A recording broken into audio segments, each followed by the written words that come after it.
happens when the fourth turning meets fifth-generation warfare.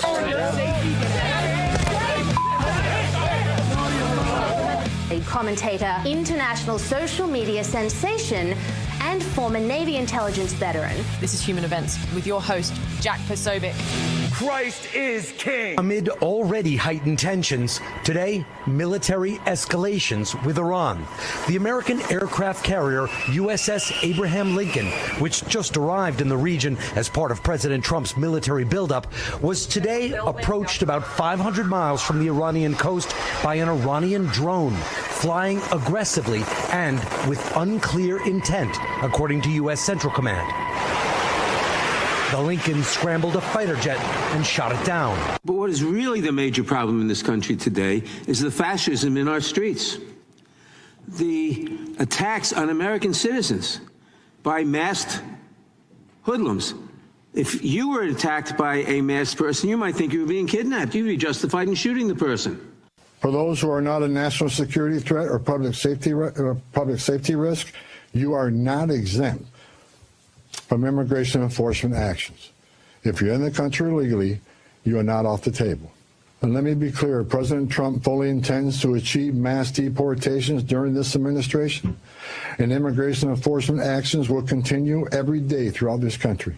The other thing we can't lose sight of is you probably have in Minnesota, and it's worse in some places like California, $19 billion in fraud.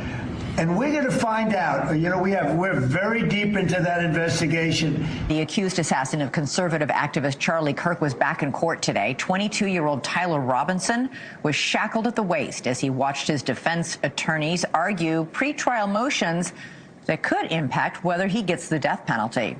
Among them, the defense is trying to get the prosecution team tossed from the case. They claim that there is a disqualifying conflict of interest. The key fact is that the daughter of a deputy county attorney was actually in the crowd at the rally when Charlie Kirk was assassinated. So, will that make a fair prosecution impossible, as the defense argues? Today, the county attorney said no, denying that the daughter's presence at that rally had any impact on any prosecutorial decisions. Was a search warrant on the defendant's house executed in this case? It was, yes, down in St. George. And was evidence obtained from his house? It was, yes. What kind of evidence? If I recall, there were some bullet casings that had some inscriptions on. There were some tools that were believed to have been used to make those inscriptions. There were targets, I believe, that had been used, and also targets that had been purchased recently or just prior to the event. There was ring doorbell camera footage obtained from other residences down there, and then a number of electrical items, laptops and such that were collected as part of the warrant.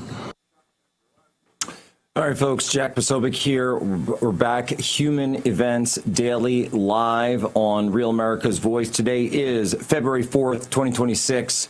Anno Domini. And yesterday, of course, we've been working hard putting together the show for the Super Bowl, the halftime show that they don't want you to see. Now, we know that Super Bowl Sunday, of course, is this Sunday, but our Turning Point USA halftime show is the one you want to see. This is the All-American halftime show. And you only want to watch the All-American halftime show, the one that's in English, the one that's not in a foreign language, and the one, of course, that's got an incredible lineup headlined by Kid Rock himself. I got to tell you, I am watching all of Woodstock 99 to get ready. No, not just Kid Rock's part. I'm talking everybody at Woodstock 99 to prepare for this auspicious event. But then in the middle of all of that, what did I do?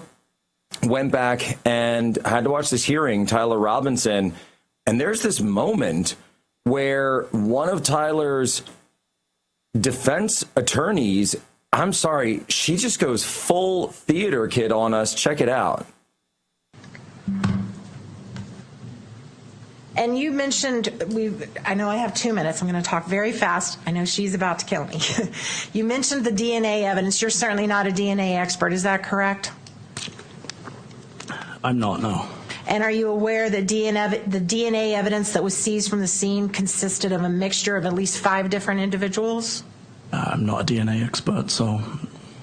So you know enough to say what helps him, but you're not going to answer whether or not there were 5 individuals mixed into that DNA? I'm not aware of that, no. Okay. And you're certainly not qualified to interpret complex DNA mixtures, are you? No, I'm not. Okay. Court's indulgence for just one moment, Your Honor.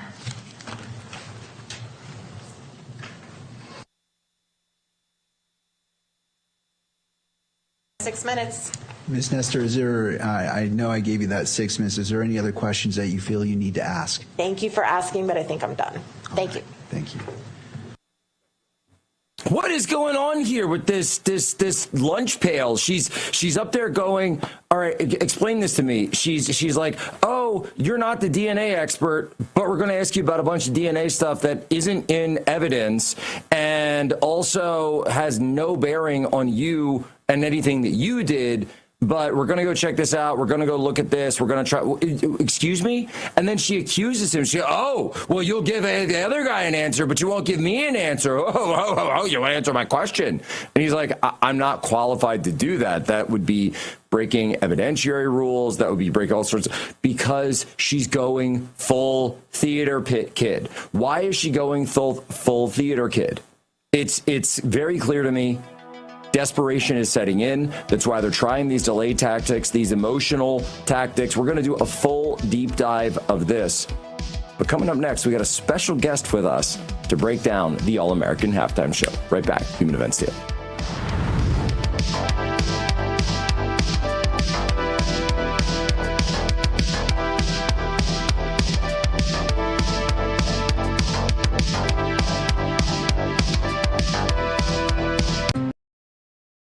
Real America's Voice is growing, and now it's all in one place. Introducing the new and improved RAV app, built for access, community, and choice, not paywalls. Here's the key. RAV is still free to watch. No sign-in, no membership required. Your favorite live streams, breaking coverage, and video on demand are all right there. Free, just like always. For the War Room Posse, we have to be a force multiplier on this. We have to stick the landing. In the White House, in the Oval Office, you're crushing it, my friend. And if you want more, the members section is your backstage pass. Get exclusive behind-the-scenes photos and videos, insider moments from the studio and the field, and early access to new content before it goes public. Members can also unlock special experiences like virtual meet and greets, member-only auctions, and select event access, plus commercial-free viewing of certain shows inside the app. It's not just an app, it's a community. Download the RAV app today. Find it in the App Store and Google Play. Patriots, it's time to gear up. Real America's Voice has an entire lineup of merch made just for you. We got some RAV fans out here. We watch you every day. From mugs that start your morning strong to hoodies, hats, t-shirts, pants, vests, flags, and so much more. Yeah, I noticed it. I mean, that caught my eye big time. Every piece lets you wear your pride loud and clear. This isn't just merch, it's a movement. When you shop RAV, you're showing the world you're proud to be part of the Real America's Voice family. God bless Real America's Voice. So don't wait. Scan the QR code right now or visit realamericasvoice.launchcart.store to shop today. Thank you, Real America's Voice, for doing true journalism. Stand tall, be bold, be proud. Represent your voice with Real America's Voice. It's good to have a real news network out there, so I'm a big fan. Use code RAVSWAG10 for 10% off. Real America's Voice rocks.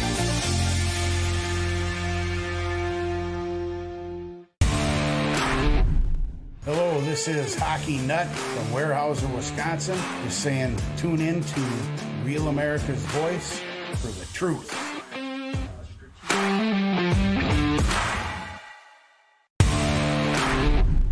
Hi, this is Becky from the Florida Panhandle, and I love watching Real America's Voice for the programming, the hosts, and my Rad Chat family. In our way, and our golden age has just begun. This is Human Events with Jack Posobiec. Now it's time for everyone to understand what America First truly means. Welcome to the Second American Revolution.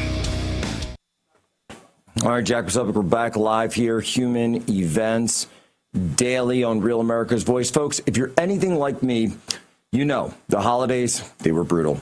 Every healthy habit gone, desserts, late nights, skipped workouts. But now that we're in the new year, it's time for a reset. So let's undo all that and make a New Year's resolution to actually give our bodies what they need. And for me and my family, that fresh start begins with Cove Pure. Here's the thing. Everybody jumps into the new year with new supplements. You want to try a new diet, try a new workout, but you completely ignore the most important basic thing, your water. Even mild dehydration impacts energy, focus, metabolism. And when you think about all the garbage that's in our water, you're starting behind the curve before you even begin. Their Clear Wave technology is certified to remove up to 99.9% of contaminants. Pretty much anything that isn't water, PFAS, microplastics, pharmaceutical residue, fluoride, it all gets removed. It's the purest water you can get. And what I love most about Cove Pure is it lets you choose the temperature of your water. Hot, cold, warm, and it makes your water taste so good, pure, clean, no aftertaste. Cove Pure makes it so easy to get a pure water with the push of a button. So this year, make a New Year's resolution that sticks. Improve your health with clean water. Right now, you can get $200 off for a limited time if you use my link, covepure.com/POSO. That's COVEPURE.com/POSO to start the new year right. All right, so folks, this Sunday night, 8 p.m. Eastern, maybe a little even before 8 p.m. Eastern, maybe around 7, 6, because there's more stuff going on. You want to turn on Real America's Voice, because right here we'll be streaming the Turning Point USA All-American Halftime Show. You can also get it, of course, on X. It's going to be at Rumble. It's going to be YouTube. I'll have it up on my page. People could see it on the Turning Point USA social media, just all the accounts, like all the places that we have our normal social media. You'll be able to see it there. A couple other spots that are also going to be partnering with TPUSA. I know Daily Wire's coming up, Sinclair, a few others. So you want to get it, but really, and TBN, but I really do think that the RAV stream is just going to be phenomenal. I think there's going to be some special coverage, some pre-game coverage, pre-show coverage that you're going to want to see. So check that out. And I wanted to kind of talk some more about how this is not a political event. This is beyond political. This is cultural. This is about identity. This is about who we are as Americans. It's about heritage. It's about supporting all of those things. And I thought, who better than to comment on all of the cultural production than our good friend Kevin Sorbo, who joins us now. What's up, Kevin?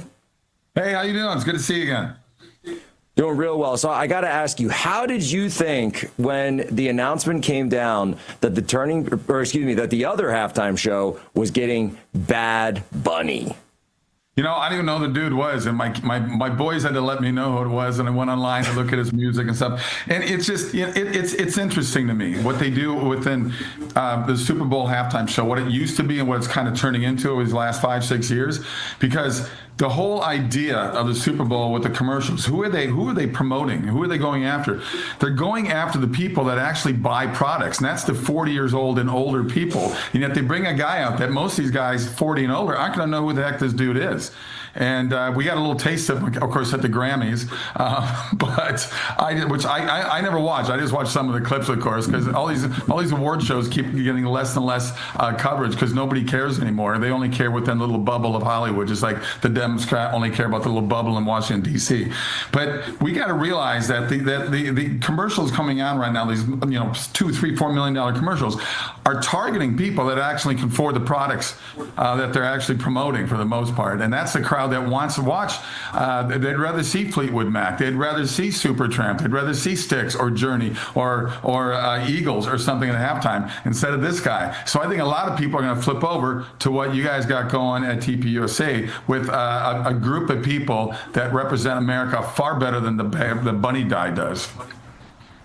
Well, and that's what we're going for, right? Because, and what's funny is, and I've said this a couple of times, Charlie and I used to always kind of joke about this. We had conversations. Charlie, he would always rail about the Super Bowl shows, their halftime shows, and he would talk about them and say, I can't stand this. I can't stand where this is going. And we've been pulling up the old tweets that he has up, and we're going to play some old clips from him talking about it. And it was someone who said, maybe one day we'll do our own. Maybe one day we'll do our own. And you know what? given this situation, it is, as you say, it does come down to a lot of where people spend their money. This is actually an economic thing, because we know that this Sunday is going to be a huge driver of economic activity for a lot of corporate America. And guess what? Over at TPUSA, we don't have corporate America's backing. We don't have, these massive, ad spends that are going around for the thing. We literally just have supporters. But you know what? I think we got the truth on our side. And I realize that's something that you do as well, because you're always pushing cultural content and understanding that if we're ever going to win this thing, we have to take back the culture, because politics, all the rest of it, that's downstream, as Andrew Breitbart taught us. Yeah, well, that's why I do movies that Hollywood used to do. Movies that have love, hope, laughter, redemption, faith, things that Hollywood used to do all the time. And you see the road they've been going down. I think there's a tipping point, though, because they're starting to reach out to do a little more family-driven, more morally driven type of shows. I'm not saying stop doing the movies they're doing, but they've totally banned what they used to do. Look at the Disney loss. I think Disney's like $1.8 billion they've lost in their movies over the last 5 years. I mean, if you're a stockholder, you're not too pleased about that. So to me, it's like, why not? Well, and actually, I don't know, just to... Did you see, I don't know if you happened to catch yesterday, this was going viral, that in the Warner Brothers Netflix hearing, they actually had to admit that the Superman movie that came out last year totally underperformed. Yeah.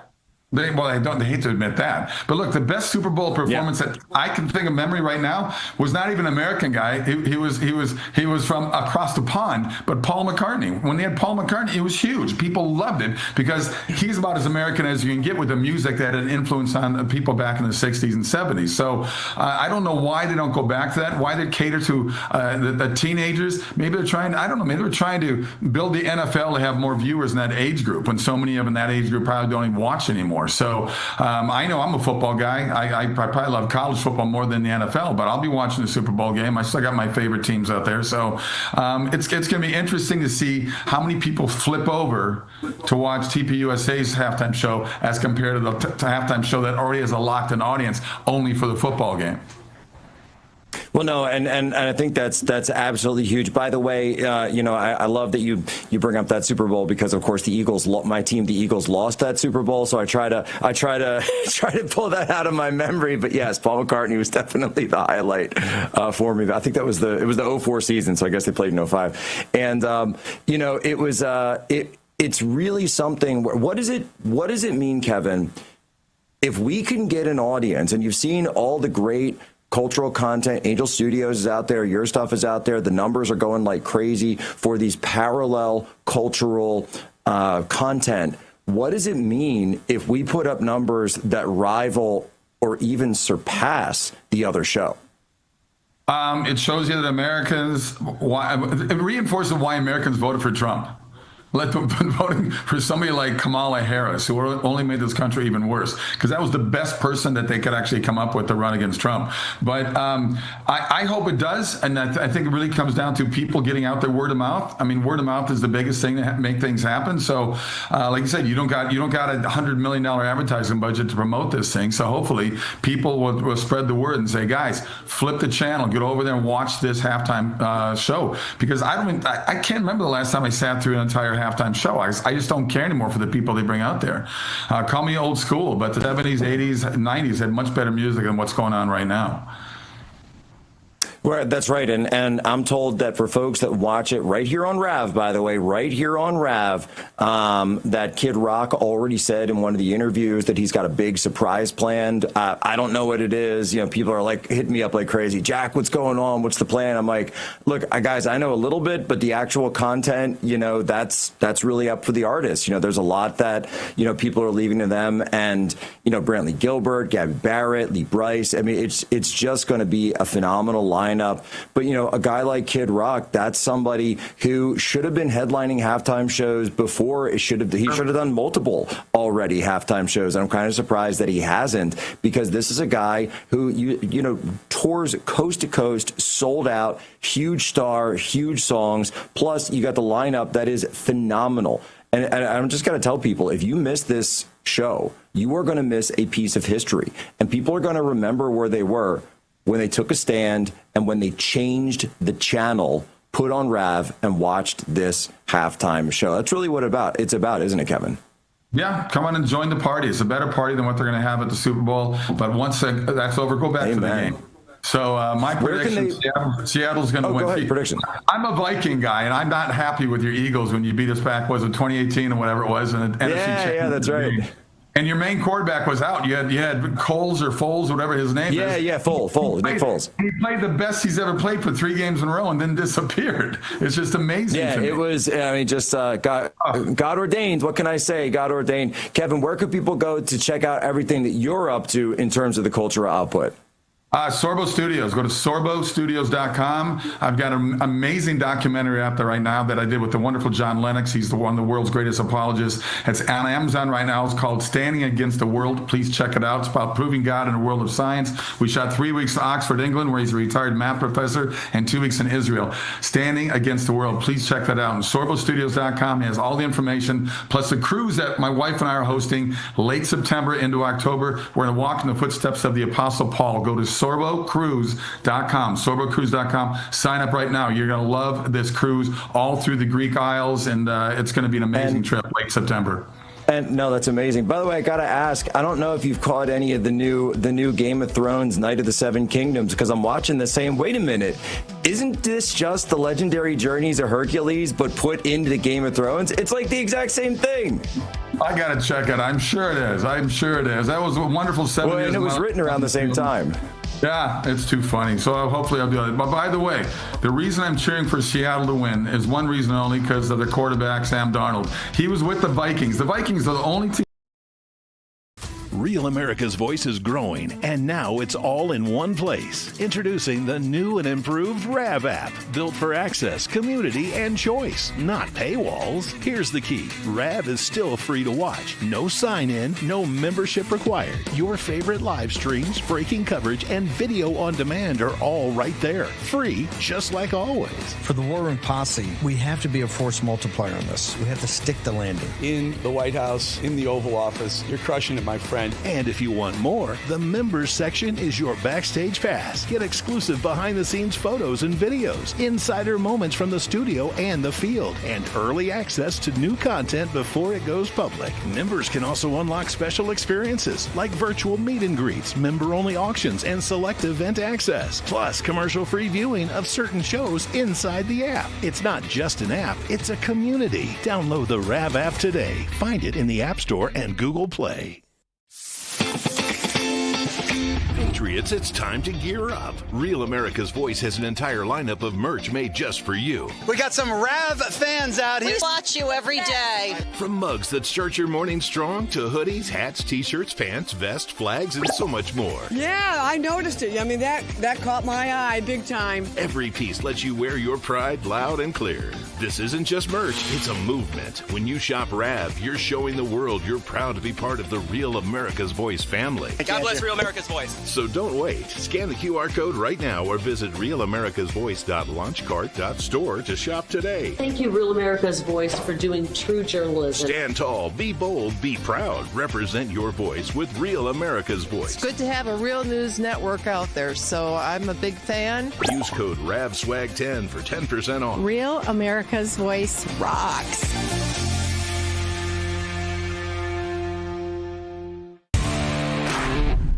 Hello, this is Hockey Nut from Weyerhaeuser, Wisconsin. Just saying, tune in to Real America's Voice for the truth.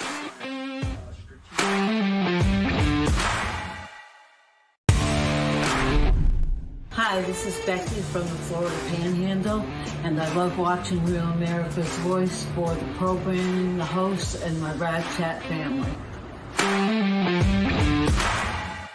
Talk about influencers. These are influencers, and they're friends of mine. Jack Posobiec. Where's Jack? Jack, he's done a great job. All right, Jack Posobiec, we are back live, Human Events Daily. And of course, you know, as we're so excited for the TPUSA All-American Halftime Show, look, people keep asking me what's going on Sunday. I'm like, Jack, they're like, Jack, what do you know? I'm like, guys, I know a little bit. You know, my big mouth kind of maybe started some of the ball rolling on this, even though it's really Charlie's idea. He was the one, you know, who was always talking about the halftime shows and all the rest of it. But, you know, in all honesty, it's you're going to have to see on Sunday. You're just going to have to see Kid Rock saying that he's got a surprise. So we all want to see what that is going to be. But we did, of course, have the Tyler Robinson hearing yesterday, and I wanted to bring in Libby Emmons, the editor-in-chief of the Post Millennial, because, Libby, I know that you watched this hearing in full as well yesterday. Libby, can you walk us through a little bit? What was this contention? I see the headlines and just explain for the folks back watching that didn't get a chance to see it. They're trying to disqualify the entire prosecutorial team from the Utah County. What's going on? Yeah, so Tyler Robinson's defense attorneys are attempting to disqualify the entire Utah County prosecutor's office from being able to try this case in Judge Tony Graff's courtroom. And their reasoning is that one of the prosecutors, who is an expert in homicide, apparently, his daughter was at Utah Valley University on September 10th when Charlie Kirk was killed. And that's their entire contention. So their daughter was there. She's 18. That came out in some of the reporting. Horrifying, obviously. But at the same time, is it really a conflict of interest if someone was just nearby where a crime took place and that person is not a material witness? Because it seems that her presence was incidental to the actual crime that took place here. Yes, that's exactly right, and that's what the prosecutors were pointing out. They brought an agent from the Utah State Bureau of Investigations to testify in court yesterday. That was Dave Hall, and the prosecutors questioned Dave Hall about the significance of the young lady's perhaps witness testimony. Now, what happened was Dave Hall said that the Bureau and the FBI put out posters encouraging people who had been at UVU on that day to come forward and discuss what they had seen. The young lady was not one of the people who had come forward, and the prosecutor spoke to Hall, and Hall said that he did eventually see the footage that she had taken that day, and that it was very similar to footage taken by countless others who had come forward and shared the footage. He said that there was nothing particularly unique in anything that she saw or anything like that. So that was pretty interesting, because basically he was saying, no, even if she was there, she doesn't have anything to offer that, tens of other people or maybe, more have to offer as well in terms of her, what she could perhaps testify. And she's not even particularly believed to be one of the witnesses in the case once it does eventually go to trial. And so I thought that was interesting, because Hall pointed out that none of the footage that they got from the people who had just been in the crowd there was able to point out anything about the identity of the shooter. So, right, and this is what I mean by incidental, in the sense that, was she a witness? Yeah, but there were thousands of witnesses who were present, obviously millions of witnesses at home to the events that took place. And, for folks watching, look, I'm trying to be analytical about this. I'm trying to put my emotions on the shelf, as I always say, about one of these situations, even when, yes, the victim is someone that, I was close to, that we're trying to analyze what the actual situation is here objectively. And when you analyze it, to say, it's okay, well, was she a victim? No, she wasn't. Did she see him running up a staircase? Did she, see him running into the woods? No, she did not. So it really does seem like the legal term here would be de minimis, that her presence was de minimis, meaning it's minimized. It's not something that is, again, material or germane to the case. And something, the great Andrea Burkhart, I know you and I have both been sharing her analysis. Huge shout out to her. She had a great point as well, that, look, when you're in a small town, people run into each other, and these are just things that kind of happen in the general course of daily life, and you have to deal with them in the best way possible for the interest of justice. So, if you're in a town where there's only a couple of judges, maybe only a couple of lawyers. Obviously, Orem is a little bigger than that, but the point still stands that you are going to have people that know people that run into the middle, but that doesn't supersede the need for justice to be done in our system.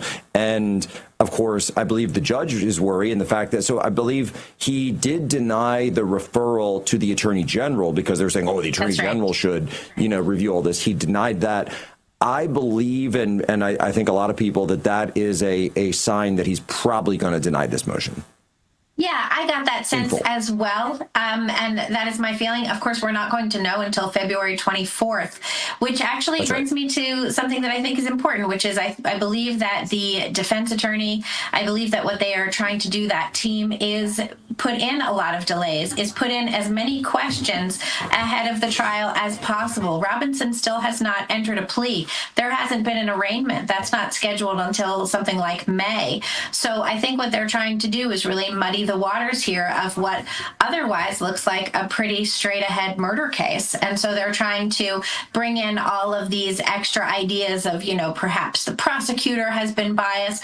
And the prosecutor was asked outright, the one whose daughter was at UVU, why he decided to not only announce that he was bringing the death penalty early, but actually said that he was planned to do so. And he said essentially that it was a preponderance of the evidence that made him say, in this case, a death penalty looks like it is warranted, and that he brought that announcement out in order to assuage any questions and just make plain what it was that the prosecutors were going to intend to show here.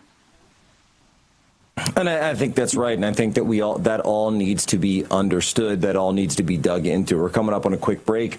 Libby, I want to hang on with you. I want to bring on an attorney after the break to dig into this, and I also want to dig into perhaps some of the defense strategy, which I believe came up during the cross-examination of the lead investigator in this case. We'll dig into that huge deep dive.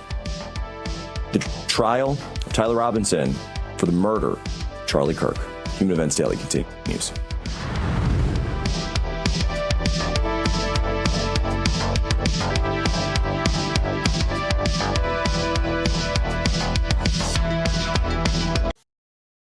Welcome to Real America's Voice, Real Minute. Your quick look at the powerful stories of faith and freedom, inspiring audiences across the nation.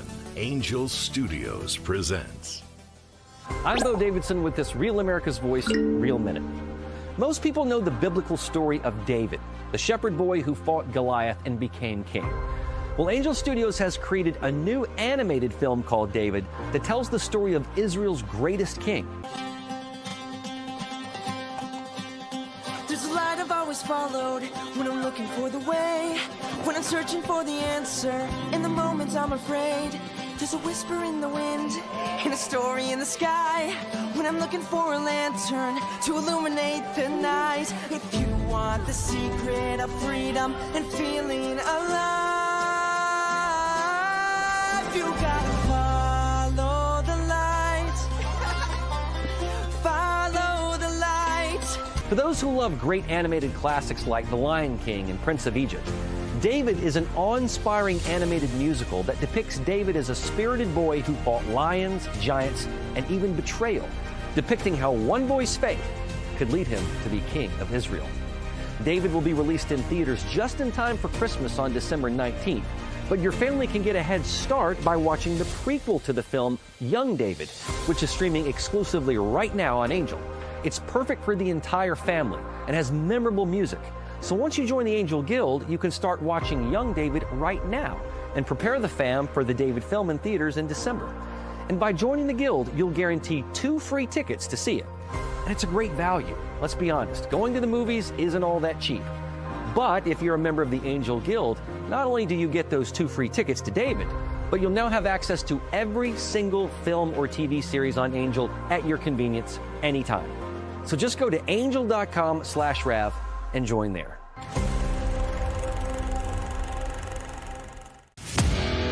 At Real America's Voice, we know that you want to be a part of something bigger. That's why we've teamed up with AMAC, the Association of Mature American Citizens, to build a real community of folks who care about faith and our country's future. There is no force on earth that can stop us from saving our country. Where's Jack? Where's Jack? Where is he? Jack, I want to see you. Great job, Jack. Thank you. What a job you do. You know, we have an incredible thing. We're always talking about the fake news and the bad, but we have guys, and these are the guys who should be getting Pulitzers. Okay, Jack Posobiec, we are back live here, Human Events Daily. Folks, every day, Americans make choices that shape our country's future, right down to which cell phone provider we support. Here's what most people don't realize. Patriot Mobile, the great Patriot Mobile, it's not just a wireless provider. They're an activist organization funded by selling top-tier cell phone service. They've been on the front lines defending our freedoms long before it was cool, standing in the gap when others couldn't. The best part is they deliver prioritized premium service on all three major U.S. networks, giving you the same or even better coverage backed by 100% U.S.-based customer support. Get unlimited data plans, mobile hotspots, international roaming, and so much more. And when you switch to Patriot Mobile, you'll help grow a movement that fuels the Christian conservative cause. Every bill you pay helps advance the values of faith, family, and freedom. Switching is easier than ever. Activate in minutes. Keep your number, keep your phone, or upgrade. Take a stand today. Go to patriotmobile.com/POSO or give them a call, 972-PATRIOT, and use promo code POSO for a free month of service. Help us out on the show here. That's patriotmobile.com/POSO or call 972-PATRIOT and make the switch today. I want to bring on Will Chamberlain now from the Article 3 project. Will, I know you've obviously been tracking the case. You've seen a lot of this. How are you doing, Will? I'm doing great. Enjoying a brief amount of nice weather in Palm Beach after a couple of weeks of freezing stuff in North Carolina. So it's nice indeed. to be down here. So now we're still frozen all over in Pennsylvania and other parts. Will, Libby Emmons was just on talking about how she believed that it's a delay tactic here, the Tyler Robinson case, on the part of the defense team to this whole conflict of interest, the daughter being there, but, not in any really material capacity. I wanted to get your sense on that as well. Why are they making such a big deal about the presence of the daughter when she was just another person in the crowd? I mean, it's an argument to make. You want to preserve arguments for appeal. You don't want to be called for malpractice as later on when the guy gets convicted and sues you for ineffective assistance of counsel. So you're just going to make all the arguments available to you. So I think that there's a combination of stalling and throwing stuff at the wall and seeing what sticks. I've looked at this argument. It's obviously very weak. It's not frivolous, so they can bring it. And I think I've been there when I've been practicing and felt the obligation to bring every non-frivolous argument I can to bear on behalf of my clients. So I think that's sort of what's going on here. No, I think that's right as well. For me, it's so much they're going in. To say that you have to disqualify all the members of the prosecution. It's to be fair, it just seems like they're a bit of a stretch. Just seems a bit of a stretch. I'll put it that way. Yeah, and your intuition is going to be right here a lot of the time. This is one of those areas of law where something that seems ridiculous on its face is going to be ridiculous. I mean, if you think about what is the standard for conflicts of interest, it's about whether a reasonable person would find that there was, impropriety, or whether, it's all about reasonableness, which comes back to the standard of it's a standard that means that even a layperson's intuition is usually going to be right. And so a reasonable layperson would think there's no reason that a prosecutor couldn't bring a case just because his daughter was among the hundreds of people who was, present in that venue. If that person had no evidence to bring, I think that's just sort of obvious that there's not a meaningful conflict of interest there. It'd be one thing if, she were uniquely impacted by this, if there was some evidence that she personally, was traumatized into a degree where she's going through, therapy, maybe. I mean, if there was something like that where you could say there's just a reason this particular person is more invested in the prosecution of Mr. Kirk than any other prosecutor would be, then maybe you'd have some sort of argument, but it's not a very compelling case. And if you applied the standard of disqualification to include the prosecutor's office based on this, any sort of major public murder of somebody, it'd be very, very difficult to find a prosecutor's office to be able to take it on, because if you've got 500 witnesses, well, you can always just draw out some sort of connection to somebody in the office and theoretically get them disqualified on that basis. That can't be the way the law works, and it isn't the way the law works. Right. No, and then you could play that, whisper down the lane, game 6 Degrees of Kevin Bacon all day long. But I want to play this clip again for both of you guys and get your take on it. This is the clip of Kathy Nestor questioning the lead investigator about DNA evidence. Let's play that now. And you mentioned, I know I have 2 minutes. I'm going to talk very fast. I know she's about to kill me. You mentioned the DNA evidence. You're certainly not a DNA expert. Is that correct? I'm not, no. And are you aware that the DNA evidence that was seized from the scene consisted of a mixture of at least 5 different individuals? I'm not a DNA expert, so... So you know enough to say what helps him, but you're not going to answer whether or not there were 5 individuals mixed into that DNA. I'm not aware of that, no. Okay. And you're certainly not qualified to interpret complex DNA mixtures, are you? No, I'm not. Okay. Court's indulgence for just one moment, Your Honor.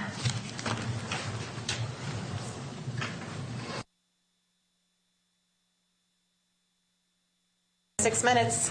Ms. Nestor, is there, I know I gave you that 6 minutes. Is there any other questions that you feel you need to ask? Thank you for asking, but I think I'm done. Thank you. Thank you. All right, so I wanted to get the sense. For me, I thought this was just very theatrical and emotional. She's you'll answer his questions because he answered kind of in a very just brief sense of the DNA questions from the prosecutor's team on direct, and had just kind of sort of repeated what the charging document said about the DNA match between the rifle, the screwdriver, and Tyler Robinson, and but the way that she's sort of like berating him, haranguing him, to me it just seems like she's coming across very theatrical, like full theater kid, like the way she says her words in this emotional, like very millennial tone is going to have some kind of difference here. Libby, of course, you have a theater background, and we'll get your sense on that. Yeah, I thought it was also very dramatic, and it was interesting, too, because she used the fact, as you said, that DNA had previously been brought up to bring it up again, and then in so doing, she posited something that was basically a new theory that no one had really heard before, that there were apparently 5 different individuals of DNA. She left out an awful lot, like where she alleged that this had been found, what it had been associated with, or any of that, and I think that was intentional. I think that was to sway anyone who might be watching, who may perhaps end up in the jury pool, who knows, to sway the American public to believe that there is more of a doubt in this case than there likely is, given the preponderance of evidence, and which is the evidence also that the investigator mentioned when he was being questioned by the prosecutors. No, that was my sense as well. Will, I wanted to get your take on that. Well, so it's interesting to hear her try and make this claim. It's like, there might have been 5 other sources or 5 other people with evidence from the scene. I don't even know if the scene just refers to the specific place where the shooter was pointing, shot Charlie from, or you're talking about the scene being where the gun was left.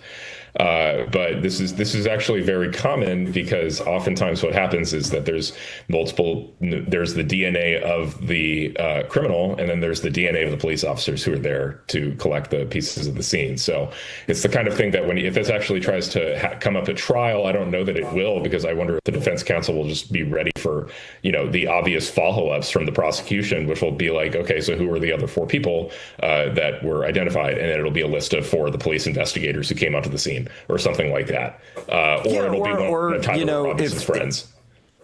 Yeah, friends, the roommate, lover, boyfriend that he had, or the fact that we know that this was a family firearm. So what did that mean? Right. It was like his father, his brothers, his grandfather, because it was his grandfather's rifle. They handled it. Plus there's also the question of the proportionality of the DNA. It was like, what was the proportion? Was it 98% Tyler Robinson's DNA and 2% the rest in this touch DNA? Because that would matter as well. So all of these things, of course, do come up. But of course, I'm reminded of that old saying, when the facts are on your side, pound the facts. When the law is on your side, pound the law. And when neither are on your side, pound the table. It just seems to me that's like right. Kind of what she's doing here. I mean, what is really the argument here? I mean, they have video evidence of a guy matching Tyler Robinson's description, entering and exiting the building, walking around with an extremely stiff leg, and then all of a sudden he doesn't have that problem when he's the guy who's fleeing. And it's the parents who identify him. It's overwhelming. We're coming up on a quick break. Will, I want to hold you over. Libby, tell people where they can go and find you and get more access to this incredible work that you're doing breaking down the case. You can check out everything we're doing at thepostmillennial.com and humanevents.com. And also please check out our new podcast, The Pod Millennial. You can find the links at thepodmillennial.com. The team over there at the Post Millennial and Human Events is top notch. If you want the best coverage of the Tyler Robinson trial, you've got to go right there. And also stick it here. Make sure you're downloading, of course, and subscribing to the Human Events podcast wherever you get your podcasts. We'll be right back.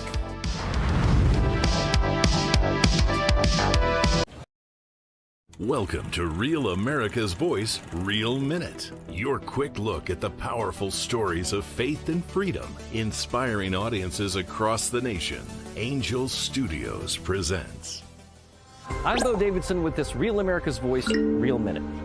Most people know the biblical story of David, the shepherd boy who fought Goliath and became king. Well, Angel Studios has created a new animated film called David that tells the story of Israel's greatest king. There's a light I've always followed when I'm looking for the way, when I'm searching for the answer. In the moments I'm afraid, there's a whisper in the wind and a story in the sky. When I'm looking for a lantern to illuminate the night. If you want the secret of freedom and feeling alive, you gotta follow the light. Follow the light. For those who love great animated classics like The Lion King and Prince of Egypt, David is an awe-inspiring animated musical that depicts David as a spirited boy who fought lions, giants, and even betrayal, depicting how one boy's faith could lead him to be king of Israel.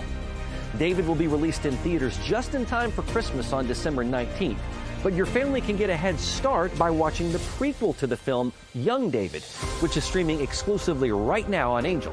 It's perfect for the entire family and has memorable music. So once you join the Angel Guild, you can start watching Young David right now and prepare the fam for the David film in theaters in December.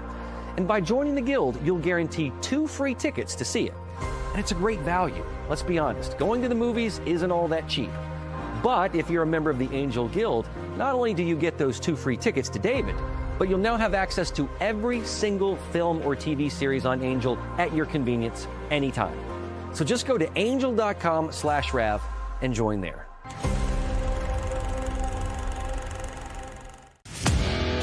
At Real America's Voice, we know that you want to be a part of something bigger.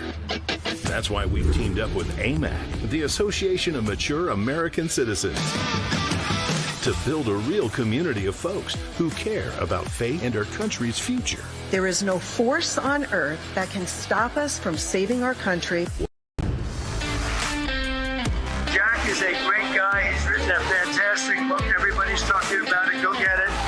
And he's been my friend right from the beginning of this whole beautiful event. And we're going to turn it around and make our country great again. Amen.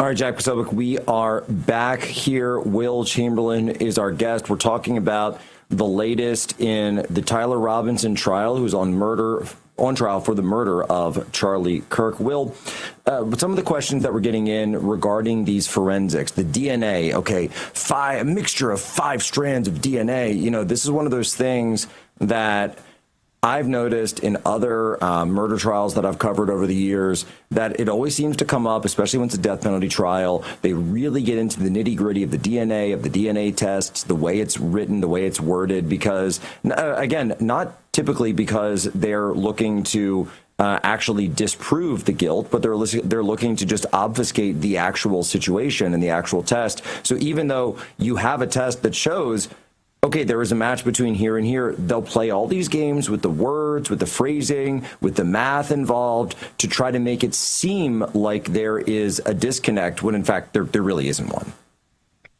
Yeah, and I mean the way that testimony or that line of questioning from the defense lawyer made me think of exactly that. Like you're bringing up this very, very one vague fact. There's 5 other people's DNA there, but you're not talking about who those people are or how much of their DNA was found and found on what. And the odds that that sort of evidence will be meaningful once those questions are answered is low. Because if what she didn't say was that Tyler Robinson's DNA was not among the 5 people, right? That's a very obvious missing piece of information. Right. So if Tyler Robinson's DNA is among the 5 people, and that would seem to be the more relevant piece of information, that it demonstrates that he was one of the people.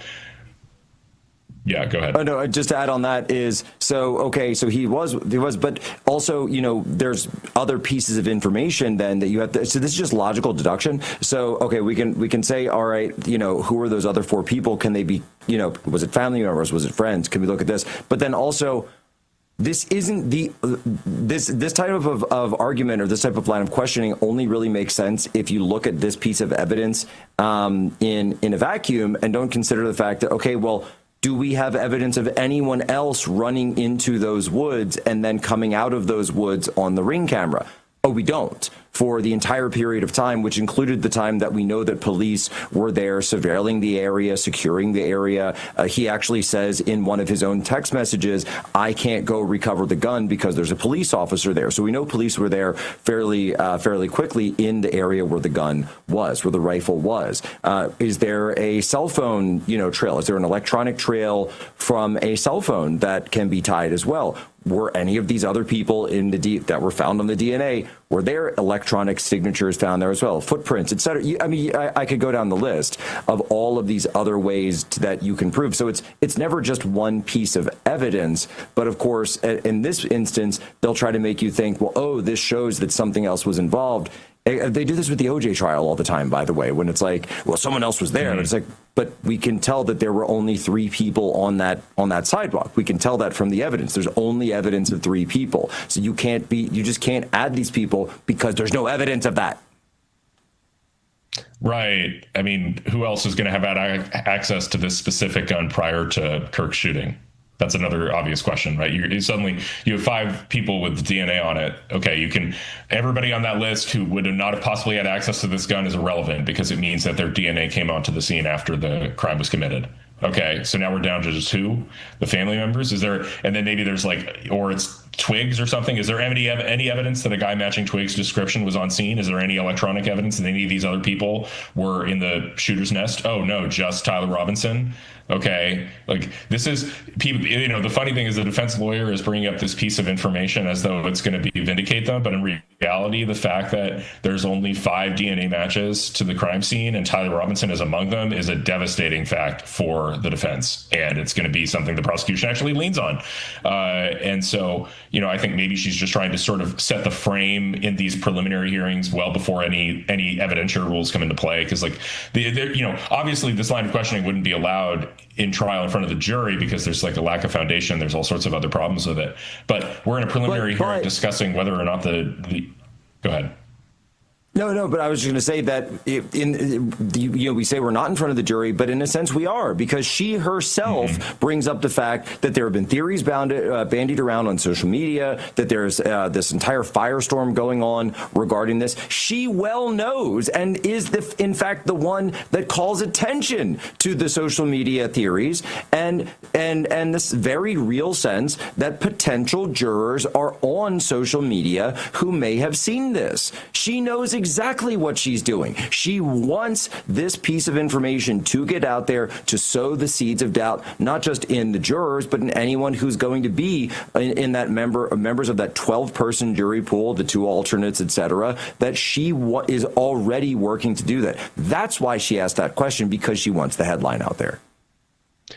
That's correct. I'm reminded of when Lee Kuan Yew was talked about one of the cases he handled in Singapore in his youth, as when he was actually a practicing litigator, practicing criminal defense lawyer. And he talks about how he basically, pushed this theory that he knew was not what actually happened. He knew his client was guilty, but he pushed this theory and aggressively tried to bring it up and persuaded a jury to acquit him. And that's ultimately what led Lee Kuan Yew to oppose trial by jury in Singapore, was his own ability to understand that juries were very, very fallible.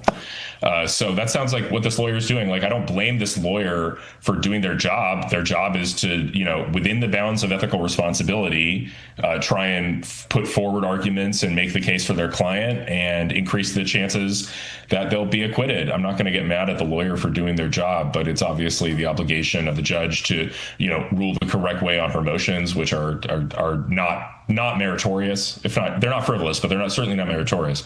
And then for the general public to understand what she's doing and to just say, look, this is, this is not actually a legitimately good argument here. What was your sense of the tone? Because for me, Andrea Burkhart, I believe, described her as pushy. I'm calling her theatrical. I would say she was berating, haranguing. To me, the tone was an immediate turnoff, right? There are ways to ask that question. There are ways to boldly ask that question, but the tone, the demeanor just seemed very dismissive, and this sort of this like sarcastic, oh, you'll help him, but he's not helping the prosecutor. He's answering the question.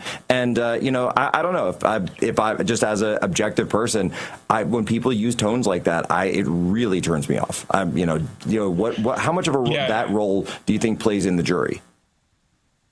Who knows? I mean, who knows if she used a different tone with the jury? I can tell you that, in these preliminary hearings, this is very unimpressive to judges and very unimpressive to her opposite counsel. But who cares? That's not that important. But it's unimpressive to judges. It's unimpressive to the judges' clerks. These sort of dramatics and emotional histrionics when, the judges are trying to get the law right. And we're all, these are people who are in the courtroom all day, every day. So they're not impressed by sort of baseless theatrics.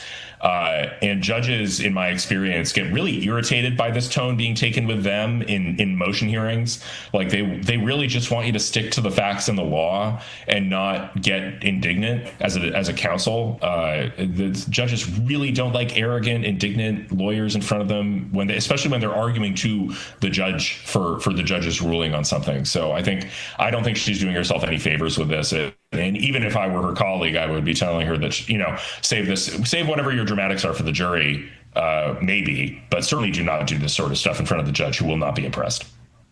Yeah, especially when, the reason that they're even having this entire hearing, which is, again, we're still pre-arraignment at this point, is because of her own challenge. So it's like, we're all here because of, this having these extra hearings because of your motion. So, anything that you're doing to, clearly, stand on your soapbox and perform I'm sorry, she's playing for the cameras. I'm just saying it. She's playing for the cameras. There's no question about it in my mind. And, I agree with you. I don't think the judge is, I think he's a fair guy. I think he's working very hard to be fair, but and he's given them a lot of leeway, but yeah, it's not scoring points. Will Chamberlain, out of time, incredible analysis as always. Of course, we'll have you back on as this trial continues for my friend and yours, Charlie Kirk. Where can people follow you?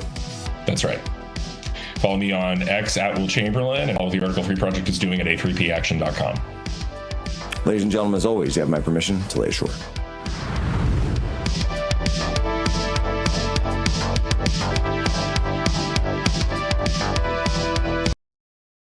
Welcome to Real America's Voice, Real Minute. Your quick look at the powerful stories of faith and freedom, inspiring audiences across the nation. Angel Studios presents. I'm Bo Davidson with this Real America's Voice, Real Minute. Most people know the biblical story of David, the shepherd boy who fought Goliath and became king.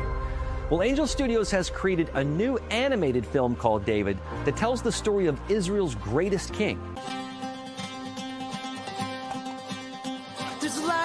Followed when I'm looking for the way, when I'm searching for the answer, in the moments I'm afraid, there's a whisper in the wind, and a story in the sky, when I'm looking for a lantern to illuminate the night. If you want the secret of freedom and feeling alive,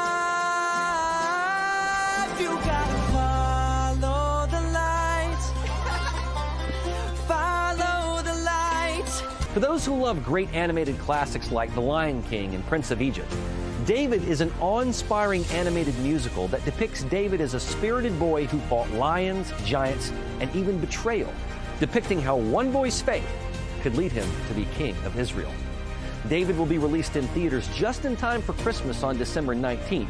But your family can get a head start by watching the prequel to the film, Young David, which is streaming exclusively right now on Angel. It's perfect for the entire family and has memorable music. So once you join the Angel Guild, you can start watching Young David right now and prepare the fam for the David film in theaters in December. And by joining the Guild, you'll guarantee 2 free tickets to see it. And it's a great value. Let's be honest, going to the movies isn't